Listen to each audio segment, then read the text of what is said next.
Hello friends, मैं हूँ इरशाद और आपका स्वागत करता हूँ हमारे चैनल अर्श एकेडमी पर। इस चैनल पर हम आपको हिंदी विषय से जुड़ी बेहतरीन कहानियाँ और रोचक वीडियो प्रदान करेंगे। अगर आप अपने हिंदी विषय की तैयारी के लिए सोच रहे हैं तो यह चैनल आपके लिए बहुत उपयोगी साबित होगा, इसलिए हमारे साथ बने रहिए। तो चलिए शुरू करते हैं।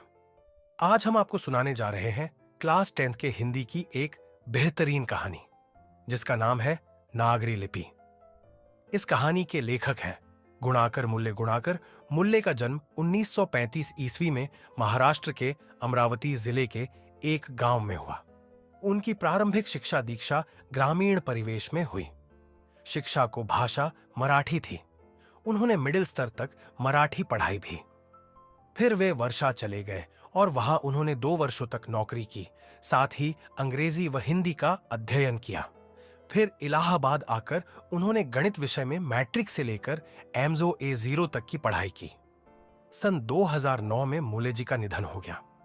गुणाकर मूल्य के अध्ययन एवं कार्य का क्षेत्र बड़ा ही व्यापक है। उन्होंने गणित, खगोल विज्ञान, अंतरिक्ष विज्ञान, विज्ञान का इतिहास, पुरालिपि शास्त्र और प्राचीन भारत का इतिहास व संस्कृति जैसे विषयों पर खूब लिखा है। पिछले 25 वर्षों में मुख्यतः इन्हीं विषयों से संबंधित उनके 2500 से अधिक लेखों तथा 30 पुस्तकों का प्रकाशन हो चुका है। उनकी प्रमुख कृतियों के नाम हैं अक्षरों की कहानी, भारत, इतिहास और संस्कृति, प्राचीन भारत के महान वैज्ञानिक, आधुनिक भारत के महान वैज्ञानिक, मैंडलीफ, महान वैज्ञानिक, सौरमंडल, सूर्य, नक्षत्रलोक, भारतीय लिपियों की कहानी, अंतरिक्ष यात्रा, ब्रह्मांड परिचय, भारतीय विज्ञान की कहानी आदि। गुणाकर मूल्य की एक पुस्तक है अक्षर कथा। इस पुस्तक में उन्होंने संसार की प्रायः सभी प्रमुख पुरालिपियों की विस्तृत जानकारी दी है। प्रस्तुत निबंध गुणाकर मूल्य की पुस्तक भारतीय लिपियों की कहानी से लिया गया है।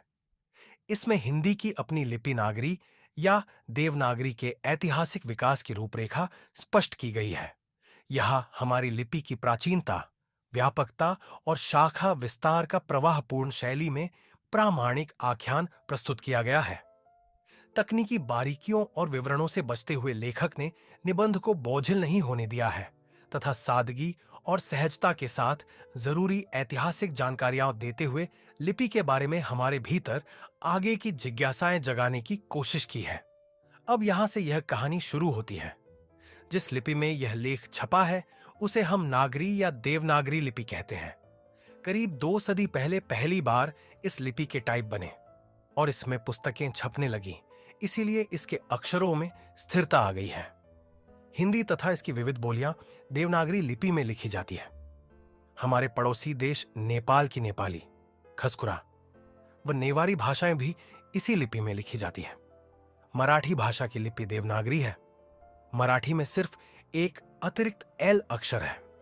हमने देखा है कि प्राचीन काल में संस्कृत व प्राकृत भाषाओं में यह ध्वनि थी और इसके लिए अनेक अभिलेखों में अक्षर मिलता है। देवनागरी लिपि के बारे में एक और महत्वपूर्ण तथ्य यह है कि संसार में जहां भी संस्कृत प्राकृत की पुस्तकें प्रकाशित होती हैं, वे प्रायः देवनागरी लिपि में ही छपती हैं। वैसे विदेशों के कुछ पंडित और उनका अनुकरण करते हुए कुछ भारतीय पंडित भी ऊपर नीचे कुछ चिन्ह जोड़ते हुए रोमन अक्षरों में भी संस्कृत प्राकृत के उद्धरण एवं ग्रंथ छपवाते हैं। गुजराती लिपि देवनागरी से अधिक भिन्न नहीं है। बंगला लिपि प्राचीन नागरी लिपि की पुत्री नहीं तो बहन अवश्य है। हाँ, दक्षिण भारत की लिपियां वर्तमान नागरी से काफी भिन्न दिखाई देती है, लेकिन यह तथ्य हमें सदैव स्मरण रखना चाहिए कि आज कुछ भिन्न सी दिखाई देने वाली दक्षिण भारत की ये लिपियां तमिल, मलयालम और तेलुगु कन्नड़ भी नागरी की तरह प्राचीन ब्राह्मी से ही विकसित हुई हैं। अभी कुछ समय पहले तक दक्षिण भारत में पोथियां लिखने के लिए नागरी लिपि का व्यवहार होता था। दरअसल नागरी लिपि के आरंभिक लेख हमें दक्षिण भारत से ही मिले हैं। दक्षिण भारत की यह नागरी लिपि नोंद नागरी कहलाती थी। कोंकण के शिलाहार, मान्यखेड़ के राष्ट्रकूट, देवगिरी के यादव तथा विजयनगर के शासकों के लेख नंदनागरी लिपि में है। पहले पहल विजयनगर के राजाओं के लेखों की लिपि को ही नंदनागरी नाम दिया गया था। दक्षिण भारत में तमिल, मलयालम और तेलुगु कन्नड़ लिपियों का स्वतंत्र विकास हो रहा था। फिर भी दक्षिण भारत में अनेक शासकों ने नागरी लिपि का इस्तेमाल किया है। राजराज राजेंद्र जैसे प्रतापी छोड़ राजाओं 11वीं सदी के सिक्कों पर नागरी अक्षर देखने को मिलते हैं। 12वीं सदी के केरल के शासकों के सिक्कों पर वीर केरलस्य जैसे शब्द नागरी लिपि में अंकित है। सुदूर दक्षिण से प्राप्त बरगुण का पलियन ताम्रपत्र 2वीं सदी नागरी लिपि में है। इतना ही नहीं, श्रीलंका के पराक्रम बानु, विजयबद्ध 11वीं सदी आदि शासकों के सिक्कों पर भी नागरी अक्षर देखने को मिलते हैं। दूसरी ओर उत्तर भारत में मेकड़ के गोहिल, सांभर अवमेर के चौहान, कन्नौज के गाहड्याल, काठियावाड़ गुजरात के सोलंकी, आबू के परमार, झापित देलखंड के बदल तथा त्रिपुरा के कलचुरी शासकों के लेख नागरी लिपि में ही हैं। उधर भारत की इस नागरी लिपि को हम देवनागरी के नाम से जानते हैं। उपर्युक्त जानकारी से स्पष्ट हो जाता है कि ईसा की 8वीं-9वीं सदी से नागरी लिपि का प्रचलन सारे देश में था। यह एक सार्वदर्शिक लिपि थी। गुप्त काल की ब्राह्मी लिपि तथा बाएं की सिद्धम लिपि के अधरों के सिरों पर छोटी आड़ी लकीरें या छोटे ठोस तिकोन हैं। लेकिन रगरी लिपि की मुख्य पहचान यह है कि इसके अक्षरों के सिरों पर पूरी लकीरें बन जाती हैं और ये लिए रेखाएं उतनी ही लंबी रहती हैं जितनी की अक्षरों की चौड़ाई होती है। हाँ, कुछ लेखों के अक्षरों के सिरों पर अब भी कहीं कहीं तिकोन दिखाई देते हैं। दूसरी स्पष्ट विशेषता यह है कि इस प्राचीन नागरी को अक्षर आधुनिक नागरी से मिलते जुलते हैं और इन्हें आसानी से थोड़े अवधरा के बाद पढ़ा जा सकता है। हम बता चुके हैं कि दक्षिण भारत से नागरी, नदी नागरी लिपि के लेख 8वीं सदी से मिलने लग जाते हैं और उत्तर भारत से 9वीं सदी से। लेकिन हम यह नहीं कह सकते कि अमुक निश्चित समय से ही नागरी लिपि की शुरुआत होती है। नागरी जैसे अक्षर कुछ पुराने लेखों में दिखाई देते हैं और पुरानी शैली के कुछ अक्षर भागरी लेसों में भी दिखाई देते हैं। अब हमें यह देखना है कि इस नई लिपि को नागरी, देवनागरी या नदी नागरी क्यों कहते हैं। नागरी नाम की उत्पत्ति तथा इसके अर्थ के बारे में विद्वानों में बड़ा मतभेद है। एक मत के अनुसार गुजरात के नागर ब्राह्मणों ने पहले इस लिपि का इस्तेमाल किया, इसीलिए इसका नाम नागरी पड़ा। इस मत को स्वीकार करने में अनेक अड़चनें हैं। एक अन्य मत के अनुसार बाकी नगर सिर्फ नगर है, परंतु काशी देवनगरी है, इसलिए काशी में प्रयुक्त लिपि का नाम देवनागरी पड़ा। स्पष्टतः यह एक संकुचित मत है। अलबेरूनी ने अपने ग्रंथ 330 ईस्वी में लिखा है कि मालवा में नागर लिपि का इस्तेमाल होता है। अतः यह स्पष्ट है कि 1000 ईस्वी के आसपास नागर या नागरी नाम अस्तित्व में आ चुका था। दरअसल यह शब्द और भी कुछ पहले अस्तित्व में आ चुका था। इतना निश्चित है कि यह नागरी शब्द किसी नगर अर्थात बड़े शहर से संबंधित है। पादताड़ितकम नामक एक नाटक से जानकारी मिलती है कि पाटलिपुत्र, पटना को नगर कहते थे। हम यह भी जानते हैं कि स्थापत्य की उत्तर भारत की एक विशेष शैली को भागर शैली कहते हैं। अतः नागर या नागरी शब्द उत्तर भारत के किसी बड़े नगर से संबंध रखता है। असंभव नहीं कि यह बड़ा नगर प्राचीन पटना ही हो। चंद्रगुप्त द्वितीय विक्रमादित्य का व्यक्तिगत नाम देव था, इसीलिए गुप्तों की राजधानी पटना को देवनगर भी कहा जाता होगा। देवनगर की लिपि होने से उत्तर भारत की प्रमुख लिपि को बाद में देवनागरी नाम दिया गया होगा, लेकिन यह सिर्फ एक मत हुआ। हम सप्रमाण नहीं बता सकते कि यह देवनागरी नाम कैसे अस्तित्व में आया। ईसा की 14वीं-15वीं सदी के विजयगढ़ के शासकों ने अपने लेखों की लिपि को नदी नागरी कहा है। विजयनगर के राजाओं के लेख कन्नड़ वेलुगु और नागरी लिपि में मिलते हैं।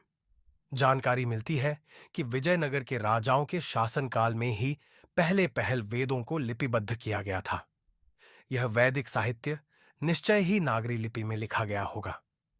विद्वानों का यह भी मत है कि वाकाटकों और राष्ट्रकूटों के समय के महाराष्ट्र के प्रसिद्ध नदीनगर आधुनिक नदिड़ की लिपि होने के कारण इसका नाम नंदिनागरी पड़ा। लेकिन हमें नामकरण के इस झंझट में अधिक नहीं पड़ना चाहिए।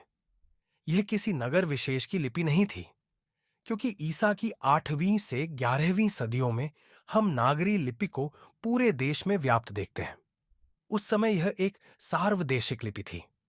देश भर से नागरी लिपि के बहुत सारे लेख मिले हैं। इस नागरी लिपि के उदय के साथ भारतीय इतिहास व संस्कृति के एक नए युग की शुरुआत होती है। भारत इस्लाम के संपर्क में आता है और बाद में 13वीं सदी से इस्लामी शासकों का शासन आरंभ होता है। नए संप्रदाय अस्तित्व में आते हैं। भारतीय समाज एवं बहुत से संप्रदायों को एक व्यापक नाम मिलता है, हिंदू समाज एवं हिंदू धर्म। नागरी लिपि के साथ साथ अनेक प्रादेशिक भाषाएं भी जन्म लेती हैं। 8वीं-9वीं सदी से आरंभिक हिंदी का साहित्य मिलने लग जाता है। हिंदी के जादिकांव सराहपाएं। 8वीं सदी के दोहाकोश की तिब्बत से जो हस्तलिपि मिली है वह 10वीं-11वीं सदी की लिपि में लिखी गई है। नेपाल से और भारत के जैन भंडारों से भी इस काल को बहुत सारी हस्तलिपियां मिली हैं। इसी काल में भारतीय आर्य भाषा परिवार की आधुनिक भाषाएं मराठी, बंगला आदि जन्म ले रही थी। इस समय से इन भाषाओं के लेख भी मिलने लग जाते हैं। दक्षिण भारत की द्रविड़ भाषा परिवार की भाषाएं, विशेषतः तमिल भाषा, अधिक प्राचीन है, लेकिन इन भाषाओं के लेख भी इसी समय से मिलने लग जाते हैं। इन भाषाओं के लिए दक्षिण भारत में विकसित ब्राह्मी लिपि का कुछ स्वतंत्र विकास हो रहा था, परंतु दक्षिण भारत में नागरी लिपि का भी खूब व्यवहार। दरअसल नागरी के आरंभिक लेख हमें विंध्य पर्वत के नीचे के दक्खन प्रदेश से ही मिलते हैं। अनेक विद्वानों का मत है कि दक्षिण भारत में नागरी लिपि का प्राचीनतम लेख राष्ट्रकूट राजा दतिदुर्ग का सामांगड़ दानपत्र 754 ईस्वी है। दंतिदुर्ग ने ही राष्ट्रकूट शासन की नींव डाली थी।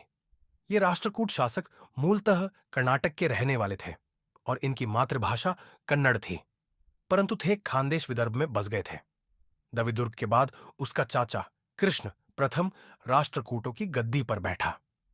इसी कृष्ण के शासनकाल में एलोरा, प्राचीन एलापुर, वेरुल में अनुपम कैलाश मंदिर पहाड़ को काट कर बनाया गया थान कृष्ण के कुछ लेख भी मिले हैं।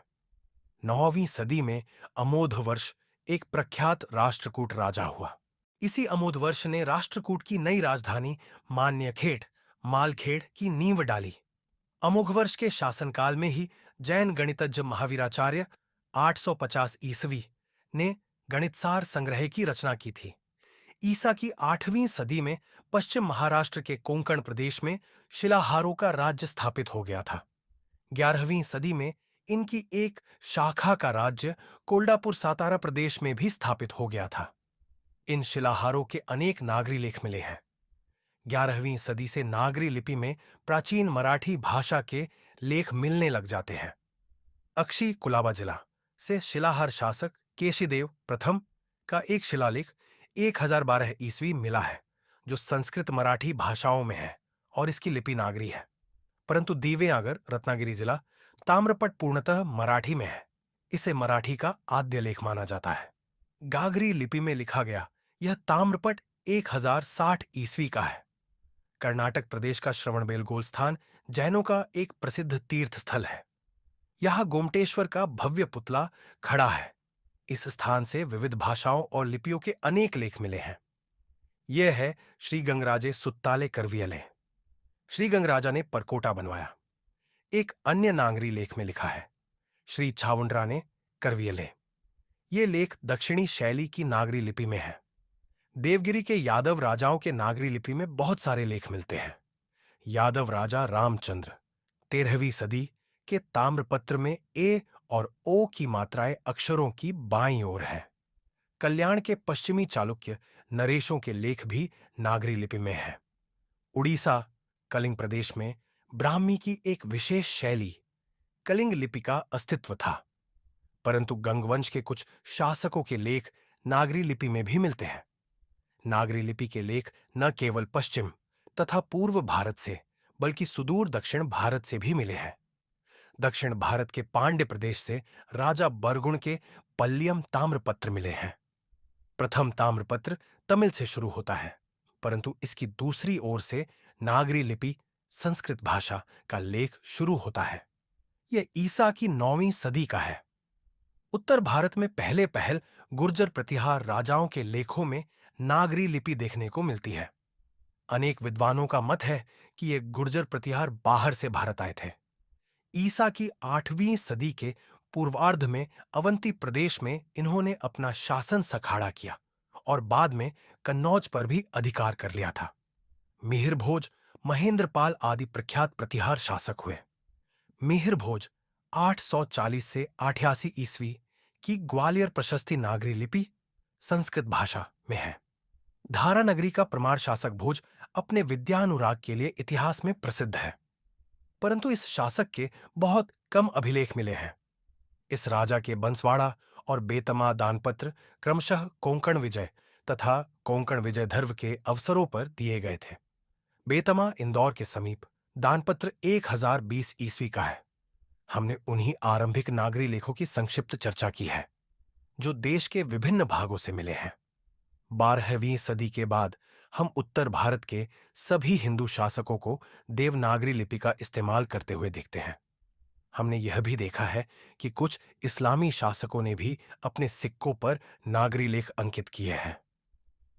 इसी के साथ यहां पर यह कहानी खत्म हो जाती है। इसी तरह की और भी कहानी के लिए आप हमारे चैनल को अभी सब्सक्राइब करें और बेल आइकन को दबाना न भूलें। तो जल्दी ही मिलते हैं एक नए वीडियो में। धन्यवाद।